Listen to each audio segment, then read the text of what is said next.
One area we've not touched on yet, and an area where I'd really like to work on a bit this lesson, which is lesson 9 out of 10, so getting close to the end now, is bunkers.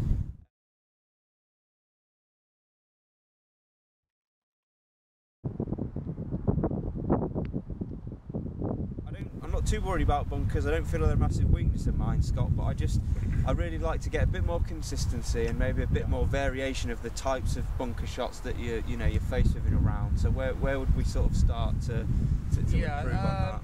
Again, using the correct amount of loft, the bounce, setup's a big thing. I see a lot of amateurs kind of don't set up properly in a bunker, so they're already kind of hindrance before the start. Yeah. So just giving you a variation about different lengths, different kinds of spin. If you want to play like cut-up shots, so there's a few little changes we can make and get your consistency levels up.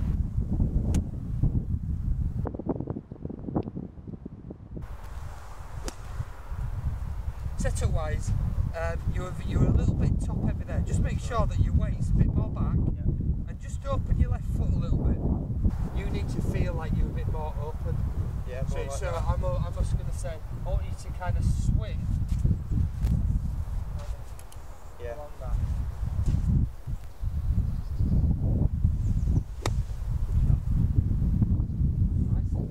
So I've had a good bunker session there, but we've just come inside to get out of the wind, because there's 100-mile-an-hour gusts out there, and even for Leeds, that's pretty bad out there. So, but yeah, like I say, we've worked on some really good things there, Scott, haven't we, with bunker play? Starting off with with my setup. You said I was a little bit top heavy. Yeah. Got my weight back a little bit. Got your weight back a little bit.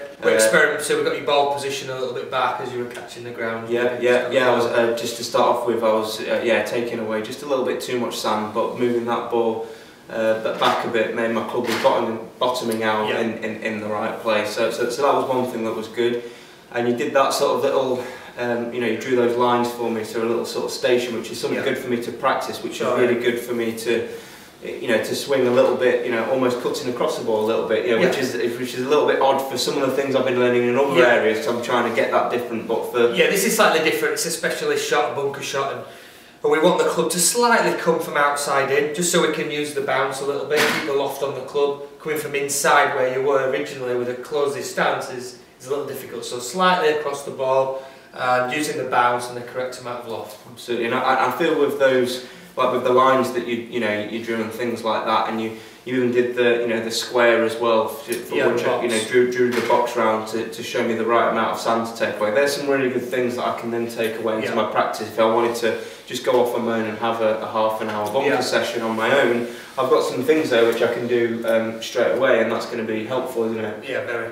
Yeah, set yourself a practice station. I prescribe a lot to my players. Yeah, and another thing as well, just watching you hit shots out of the bunker as well, and watching a lot of tour pros, play bunker shots. Even on those little short ones, it's quite aggressive, isn't it? That swing speed is still quite fast. Sort of just splashing it out. And it is interesting. We did an interview with Rory McIlroy last year, and he was saying he's so confident with his bunker play that he'll attack a pin even if it's right behind a bunker, because if he goes in that bunker, he's so confident he can get up and down. And I think that it would be really nice to not fear bunker shots, and just to think if you go in one, oh well, never mind. But they are so good these days, aren't they? Yeah, I think nowadays a bunker's not really a penalty for them. The sand's really good, the clubs are really good, the lofts have got higher. Back in the old days, kind of there was a handful of good bunker players. Now everybody on tour is a good bunker player.